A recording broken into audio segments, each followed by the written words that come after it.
Well, good afternoon. Happy Vaisakhi to the Sikh community today. We wish you all the best. I know for many of you, Easter looked a little different this year, but I hope you found ways to connect with family and friends while doing your part to stay at home. I want to say thank you to everyone who worked this long weekend, our heroes on the front lines, in the healthcare sector, in grocery stores and pharmacies, and all other essential services. On behalf of everyone in this province, thank you. I want to recognize our developmental services workers looking after those in group homes. It's heartbreaking to hear stories like what happened at Participation House in Markham. Minister Smith's team has been working around the clock to help. And I know that Minister Calandra has been working directly with the CEO of Markham Stouffville Hospital to address the situation. And I have to thank Dr. Jane Philpott for putting on the scrubs and coming back to the front line. Thank you, Jane. My friends, we all recognize how hard it is to be working on the front lines right now. I know that it takes a tremendous strain on people. But we have to look after the most vulnerable. We have a duty to take care of those who could not look after themselves. We need to stick together. We need to stay the course, and I know it's difficult, but this virus is ruthless and is deadly. Our frontline heroes have our backs, and we must have theirs. And that means giving them the tools they need. This is something I've been laser focused on, and we're making progress in procuring critical medical supplies and equipment to back up our frontline workers. We now have masks, gloves, and ventilators. And over the past 5 days, we've acquired more than 13 million surgical masks, including a shipment of over 7 million masks this morning. 200,095 masks and 38 ventilators, with much more on the way. And over the past few weeks, we've shipped supplies to more than 650 organizations needing supplies across the province. In fact, this weekend, for every long-term care facility that requested PPE, we acted immediately, and most supplies were delivered within 24 hours. This weekend alone, we delivered over 6.5 million surgical masks to hospitals, long-term care homes, and retirement homes across the province. We're getting thousands of donations every day, thousands of offers to help from grassroots organizations like Conquer COVID-19, from institutions like Queen's Universities, where students and researchers who are working hard to invent and build a low-cost ventilator, from people who just want to do the right thing, like the anonymous donation of 3,500 masks and 20 cases of hand sanitizer dropped off at Minister Clark's constituency office in Brockville. But there's still much more to be done. As Canadians, we need to have each other's backs. And our neighbors in Alberta have committed to ship a generous donation of supplies and equipment. That includes 250,095 masks, 2.5 million procedural masks, 15 million gloves, 87,000 goggles, and 50 ventilators. I want to thank my good friend, Premier Jason Kenney, and the people of Alberta for this generous donation. By standing together, united, by being part of Team Canada, because I've seen what we can do when we come together in the face of adversity. We always answer the call. We're always ready to help. And this pandemic is no exception. Thank you, and God bless the people of Ontario. I'll pass it over to Minister Elliott.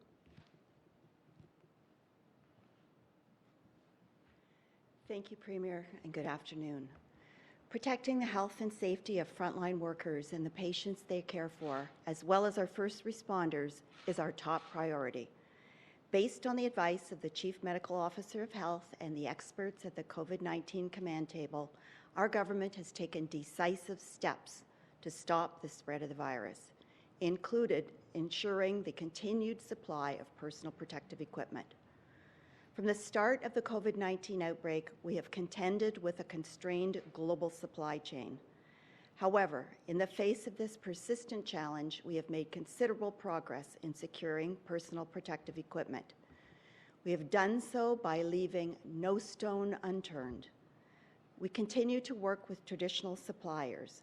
There have been more than 7,500 emergency supply submissions that have generated nearly $90 million in purchases of supplies. And working with our federal partners, Ontario was able to procure larger supplies of equipment and goods at better prices. We're also working with local manufacturers and businesses who have answered our call for help. For example, O2 Medical Technologies, with the support of Ontario's manufacturing sector, is building 10,000 ventilators. Finally, we are fortunate to have so many great businesses who call Ontario home, who've donated everything from hand sanitizer to gowns and masks. The number of donated supplies and equipment is in the millions. Ontario Power Generation donated 500,000 surgical masks. Home Depot donated 20,000 N95 respirators, and CafuLink International Service Corp donated 1,250 gowns. Others, including mining companies like Baffinland, as well as dentists and veterinarians, have also come forward with donations of vital supplies and equipment. The generosity of these organizations truly represents the best of the Ontario spirit. Thank you. To ensure that supplies and equipment are expedited to those most in need, Ontario is providing same-day deliveries to hospitals, long-term care and retirement homes, and other facilities to support essential workers in all settings. We have sent supplies to over 650 organizations to support frontline providers, and over the past weekend delivered 6.5 million masks to high-priority providers in need.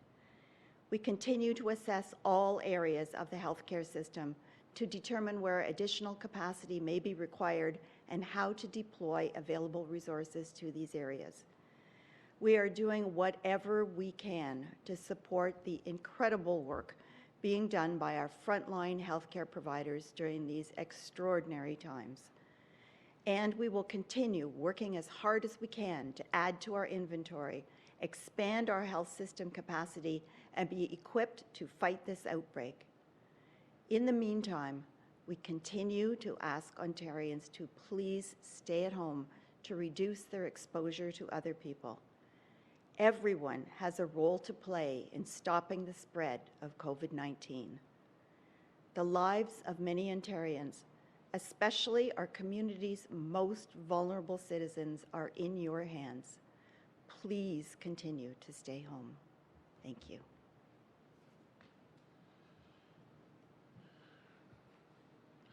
I guess before we start the questions, I just want to wish my Deputy Premier and Minister of Health a very happy birthday today. Saying it's a difficult time to celebrate a birthday, but Deputy Premier, again, happy birthday. I should say happy 30th birthday.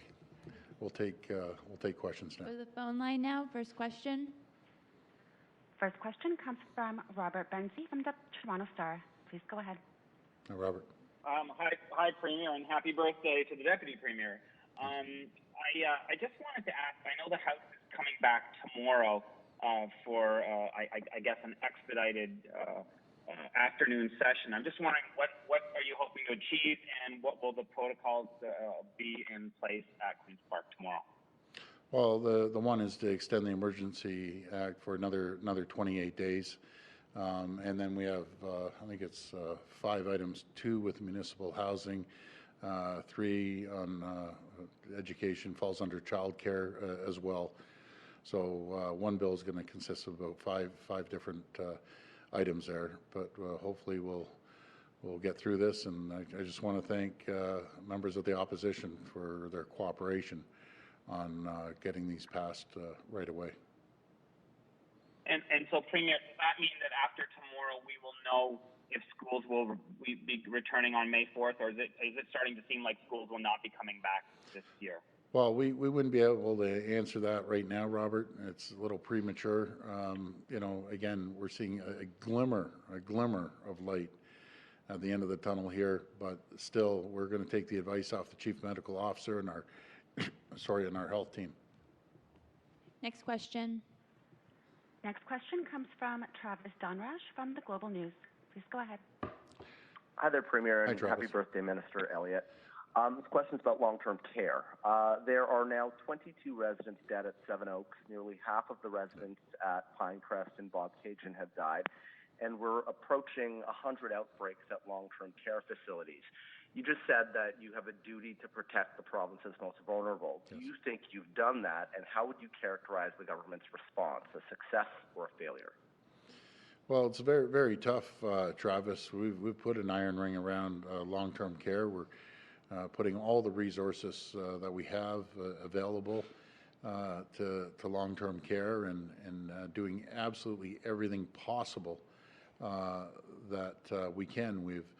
We're doing all testing. We're testing all patients. We're testing all frontline healthcare workers. I confirmed that with the CEO of Ontario Health, Matt Anderson. They're putting a full-out blitz onto that, and they're the most vulnerable.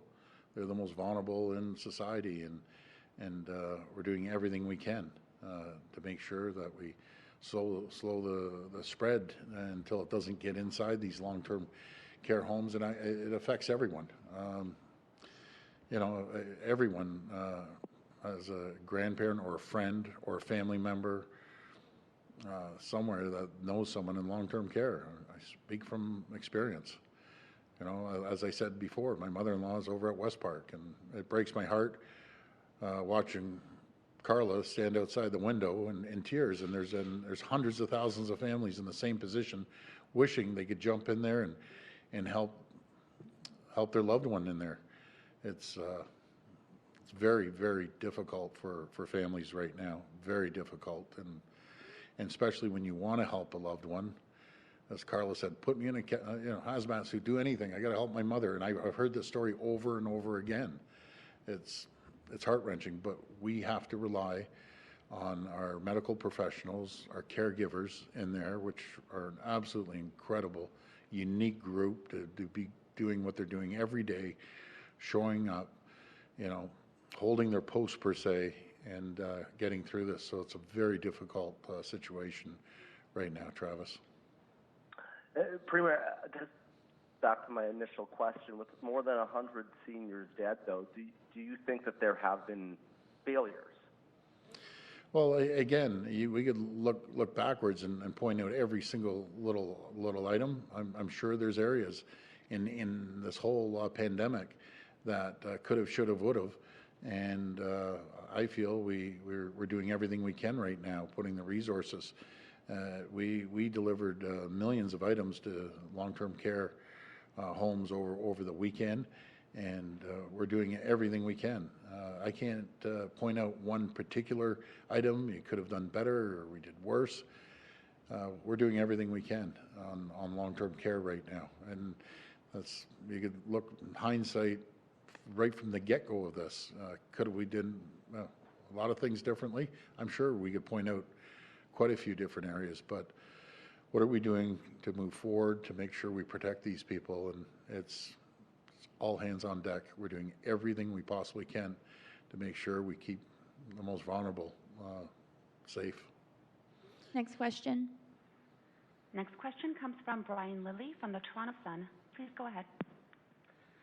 Premier, you've said that we've got to get the equipment and do everything we can, but Ontario still lags when it comes to testing. I wonder if you can tell us, I know you're saying 13,000 by next month. That seems like a long time. Mm-hmm. What's slowing it down? Is it a lack of testing equipment, a lack of lab capacity? And if you could, we got this Spartan Bioscience Yeah. test approved by Health Canada, although it took weeks Yeah. for that to happen. That was approved over the weekend. Another company in Markham got told no, even though it's being used in the U.S., the U.K., and continental Europe. So is a lack of testing equipment holding you back? Is it the labs? Is it the Health Canada bureaucrats slowing things down? What is it? Well, I think we're just slightly under 6,000 yesterday. Our goal is to hit 8,000 by the 15th of April. They're telling me they're on target, and it's not from a lack of anything. We have everything in place. It's frustrating. That's what I can tell you. Very frustrating. You have to understand, and the people at home, we have to separate the elected officials versus chief medical officer, kind of a standalone area. And I've always said I'm not a medical doctor, but it doesn't take a rocket scientist to figure out the more people we test, the quicker we're going to put an end to this. And Brian, if you're asking if I'm frustrated, I'm frustrated, to say the least. But I have to rely on the medical professionals. And again, I'm not a doctor, and we have everything. We have everything available that we need to get these tests done. And they told me 8,000. Well, on April 15th, I want to see 8,000. And I think it was on the 25th or 26th, 14,000, and so on and so forth. But let's just get out there and test everyone. They've given me their word. They're going to test every single long-term care resident and every single health worker at long-term care. That's the first step. We have to do the seniors. And again, I'm sold on making sure we get the frontline healthcare workers that are in the area, especially of COVID or emergency rooms or anything along that area. They should be getting tested. And I think with the Spartan units, we can get results within the hour. So that's really going to help out, that especially on the frontline healthcare workers and right across the board. And our first responders, we can get a result in an hour. Well, we might have to be testing people every second, third day in those positions, because I understand the science to a certain degree that we could test someone, and a day later, they could be infected, or they could have been infected when we tested them, and it doesn't show up for 2 or 3 days. I understand that, but still, it's better to test than not test. And I can't disagree with what you're saying, Brian. But again, I have to follow the advice from the chief medical officer and the health team. I have to. Premier, we've got 734 deaths in Canada. Dr. Tam at the federal update about an hour ago was saying roughly half of them are in long-term care facilities. I'm wondering, is there a way to focus that testing on long-term care to strengthen that iron ring you talk about and open up the rest of the economy? Because if most of the problem is in long-term care, why do we end up shutting down the whole province? You've just extended the emergency orders for another 28 days. That takes us to May 12th. Will we have to go beyond that, or can we, if we're testing enough in long-term care facilities, start letting people get back to work? Brian, I've heard that argument so many times over the last few days. There's a few parts to that. First of all, again, I have to go back until we get the green light from the chief medical officer to start moving forward. I heard the example of Ottawa over the weekend by one of my ministers, saying there's 3 people in ICU in all of Ottawa, and you're shutting down all of Ottawa. But you just can't flick the lights on. We just can't flick it on, open the gates, and just start. We just can't. We aren't ready yet.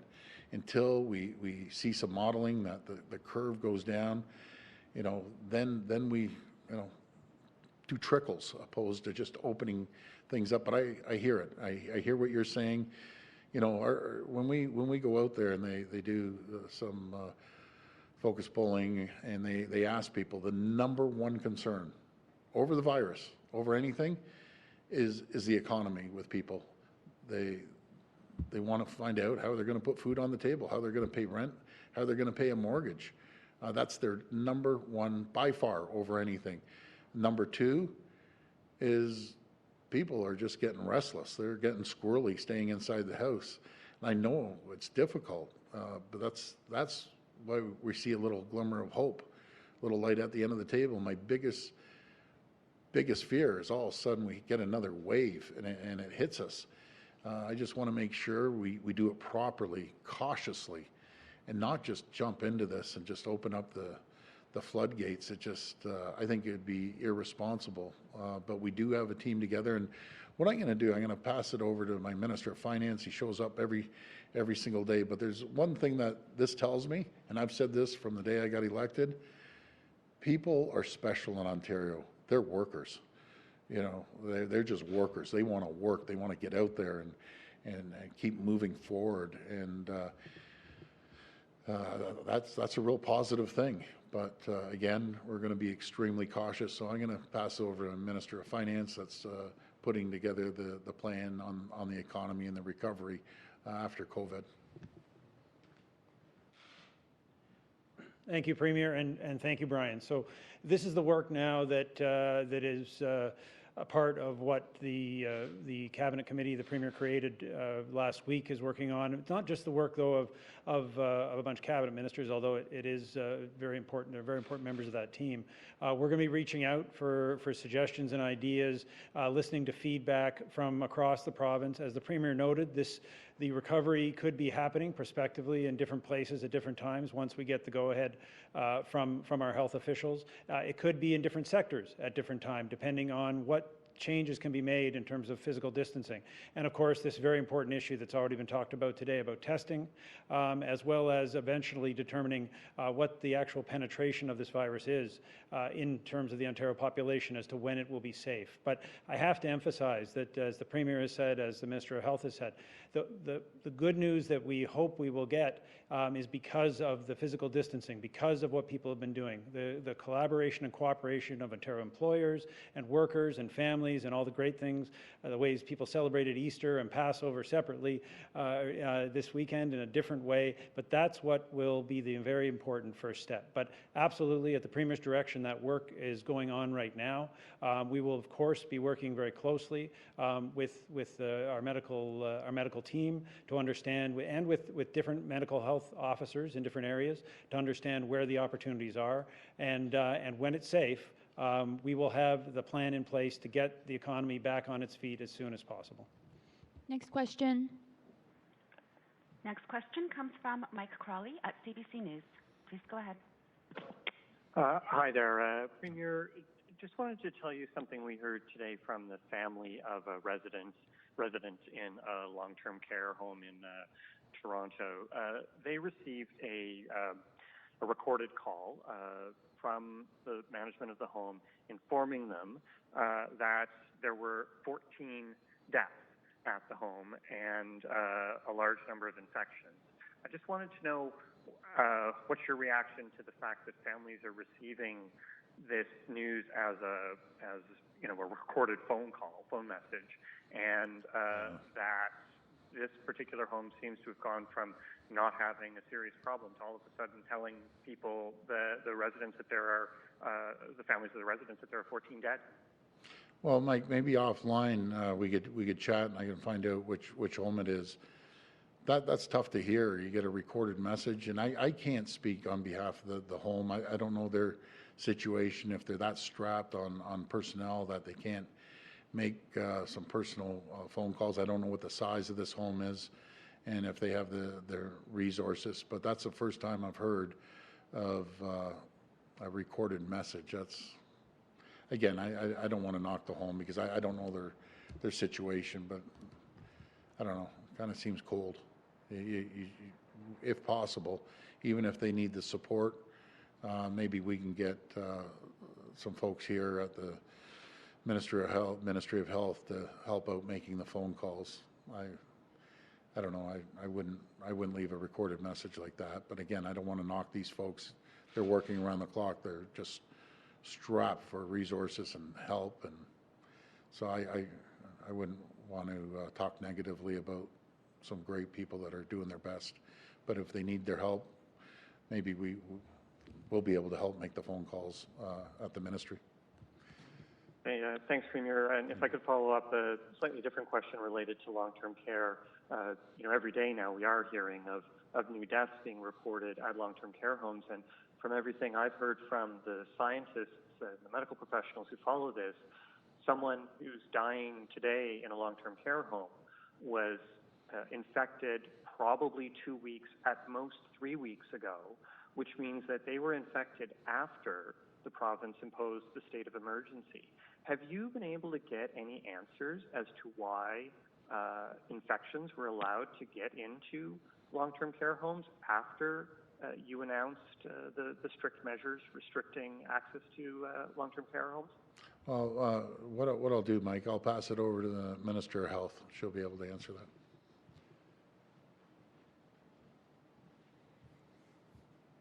Well, I think that the part of the explanation is that some of the workers were working in 2 or 3 different care settings, and they inadvertently brought the virus into the homes. The Chief Medical Officer of Health has strongly recommended that people only work in one facility with the hope that they will be able to increase their hours, because I know for some people it's an economic necessity for them to work in 2 or 3 homes where they put together enough part-time hours to make a full-time job.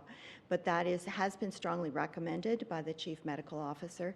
And we're also looking at making sure that the workers who work with the patients who may have COVID-19 symptoms, who are being socially isolated, that the same workers work with them, and that other workers work with well patients, so you don't mix the staff up, so that you can keep that separate. So there's still, we're still learning things, we're still implementing measures, but the other issue is completely restricting guests. That at first people were just screened, now they're not able to come in, nor are delivery people unless they're thoroughly, the delivery people are thoroughly screened. Unfortunately, family members cannot, and I know it is heartbreaking for many family members knowing that their parents or loved ones are there, but we really do have to make sure that we protect these very, very vulnerable people. Next question. Next question comes from Colin DeMello from CTV News. Please go ahead. Colin. Hi, Premier. You said just earlier that you wanted to be cautious and responsible when it comes to restricting some of the physical distancing restrictions. So Ontario right now looks like it's been doing a pretty good job in terms of flattening the curve. If you look at hospitals, there isn't that overwhelming surge that we were expecting to see last week and this week. So what specific criteria is your command table looking for before determining that, okay, it's time that we can at least in part start lifting some of these restrictions? Well, I guess we're going to be putting out some modeling over the next short while, and we'll be able to get the exact time. And that will really determine which way we go. And again, I want to be cautiously optimistic, but I just don't want to think, okay, people to think this is done, we're just moving forward. And no, even when the economy turns on a little bit, there's still going to be people with COVID-19, and there's still going to be deaths. It's a very happy balance. Like it's difficult. There's going to be risk. Even if we turn it on a trickle, there's going to be a risk. And I do not want to just jump into this. I want to be very, very cautious and take the full advice of our medical team and along with our chief medical officer. And as the finance minister was saying, we need to consult with the industries too, no matter what industry, be it construction or other industries, that they feel comfortable. I do not want to just turn this on full tilt. We can't. We just can't until we get clearance, and then we have to consult with communities. We have to consult with sectors. So we'll do it, but we'll do it cautiously and not for the next little while that I can see. until we can see more favorable numbers. But in saying that, Colin, you're right. I'm hearing it.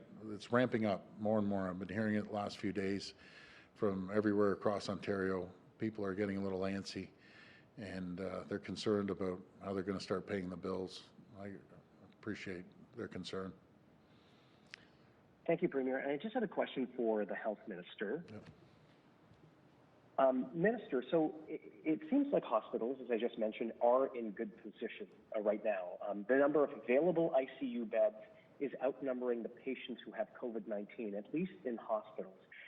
But as we know, the largest number of deaths has been in long-term care homes, I believe 119 as of today. Some patients are housed 4 to a room. They're cramped. They don't have a lot of space to go. Should the province be moving more elderly COVID-19 patients from long-term care homes to those empty hospital beds if we can make that connection? And also just happy birthday, by the way. Thank you. Well, what we're trying to do is make sure that we can, in long-term care homes, if people need to be socially isolated, be able to do that. But as you say, there are some homes where there are 4 residents in one room, and they don't have the physical capacity to be able to move people around. So we are looking at other options where we can move people to safer places to stay. Of course, they would need to be tested before they're moved to a retirement home, for example, or a hospital. Of course, they would still need to be tested upon coming in to determine and then be socially isolated again. But we want to make sure that we're going to have the space in our hospitals too, in case there is a peak, in case the numbers spike again. While they have been going down for the last 4 days, they went up a little bit today. However, we can't sit back and be complacent about this. There are many more things that could happen, and we need to make sure that we continue to have the available hospital space, the number of ventilators that we may need. But of course, we want to make sure that people that are in long-term care homes that do need to be socially isolated can be. So hospitals are one of the solutions. And of course, if they need to be hospitalized, of course they will be. Next question. Next question comes from Cynthia Milliken from City TV. Please go ahead. Hello, this is for Premier Ford, please. Hello, Premier. Hi, Cynthia. Hello. You were saying earlier, Premier, that everything that needs to be done and could be done to protect seniors in long-term care is being done. However, in BC, for example, they have made it law that a worker can only be in one long-term care home. Now, the problem is they're not making a lot of money, roughly $15 an hour. They're not given full-time hours, as Minister Elliott noted. Should you reorganize the whole system, make it law so that they can only be in one long-term care home? It's pretty obvious, and don't you think this should have been easy to recognize from the get-go that this is how it would be spreading in long-term care homes? Well, we have to look at the resources too, but I agree. You can't be jumping from home to home, and they're doing it because they need to make a little more money. And I'm going to pass this right after I speak over the finance minister on this. But we fully understand they have to earn more money. But the resources, all of a sudden, we take thousands of frontline healthcare workers out of the system, stick them at one home. And how about all the other places they worked? How do you fill those gaps as well? Because there's going to be gaps if we start requiring that. But I'm going to rely on our health team to come up with that recommendation. But it sounds like common sense. You don't want people going from home to home to home. But on the making sure that we top them up on the wages. There is a program right now with the feds that we're looking at, and I'm going to pass it over to the Minister of Finance to talk about that.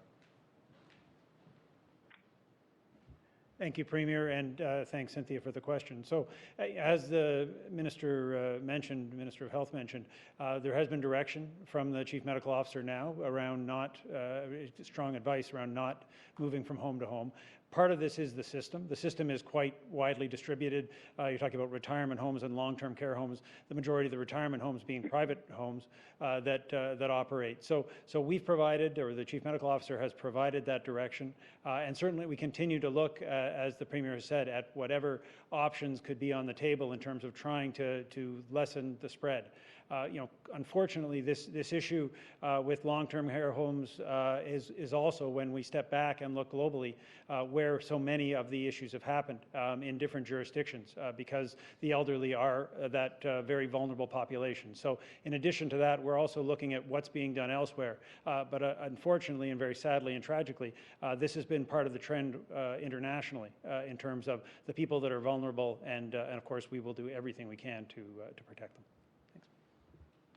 Thank you. And my second question is for Premier Ford as well, please. Yeah.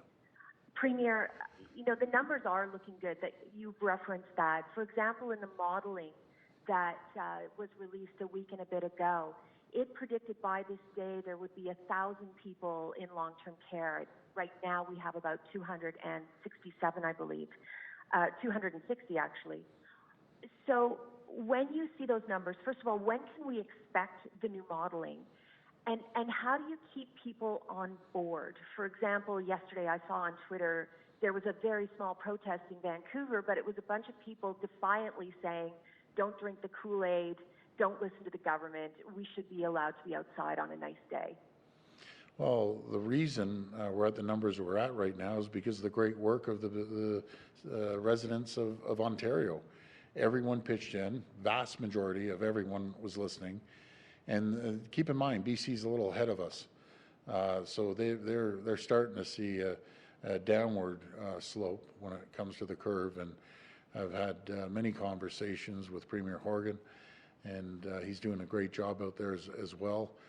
But we just have to hang in there a little bit until we don't jump the gun. I know everyone's getting antsy. I see it and I hear it. People want to get out there, but what happens with we do that, and all of a sudden this comes back and bites us in the backside, and just comes back with vengeance, or another wave comes through. I'd rather be safe than sorry. I want to be cautious, and I understand. I fully understand people are getting anxious, but we can't move until we see a difference in the curve. And yes, as Minister of Health just mentioned, yeah, we saw a little downward slope and then it jumped up slightly, but we'll have a better idea over the next, I guess this week, we'll have a lot of material to measure and send out for the modeling, but I'll leave that up to the health table, and that question will be asked to them today until tomorrow when I come out.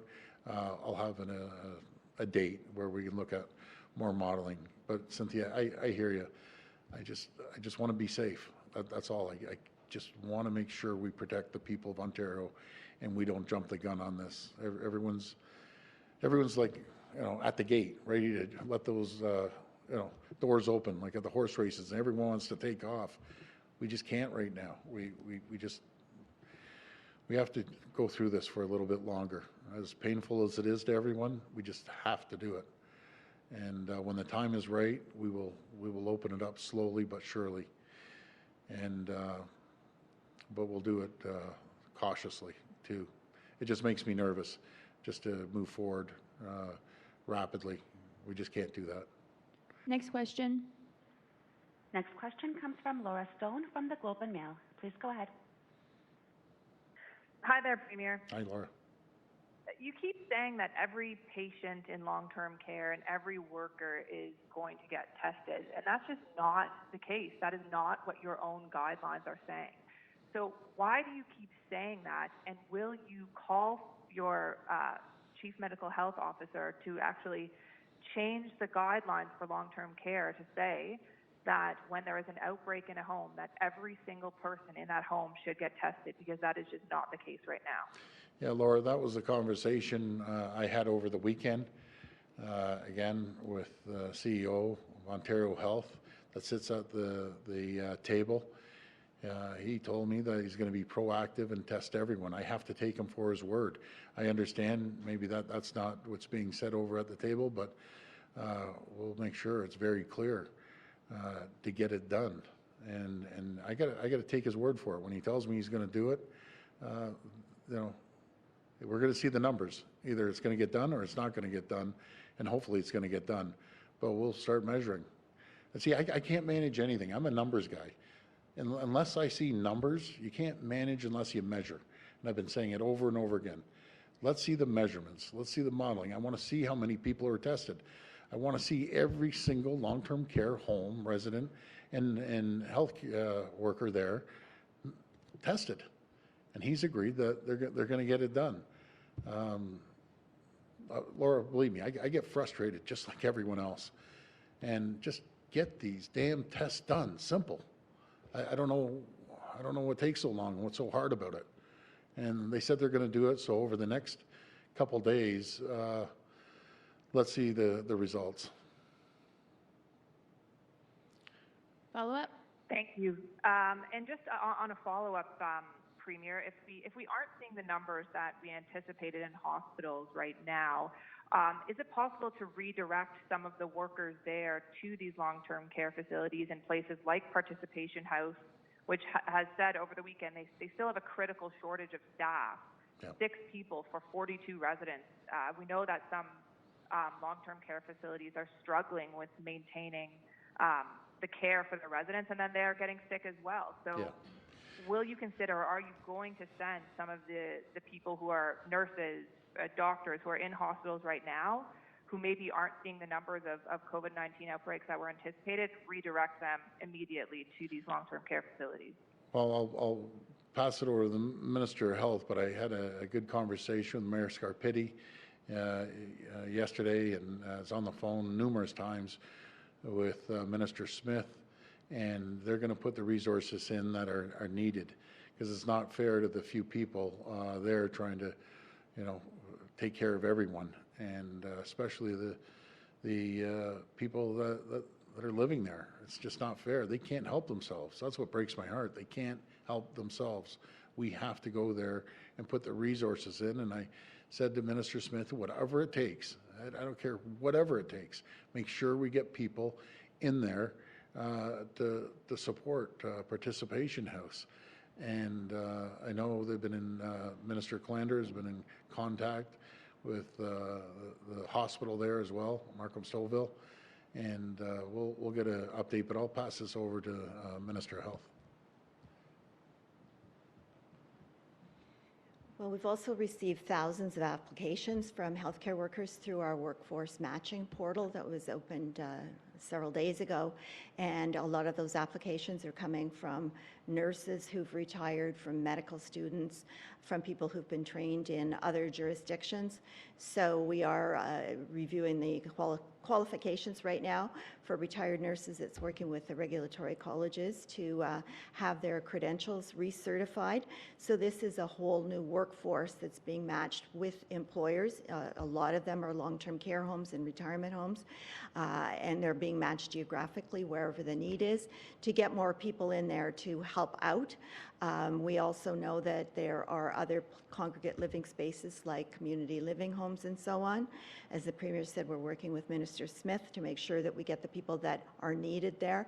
So there is a whole other workforce out there that is ready, willing, and able to become involved without actually even needing to take people from our hospitals, because there are still many people there that are needing the care. But with these additional people, we will be able to provide the support that they need in these other locations.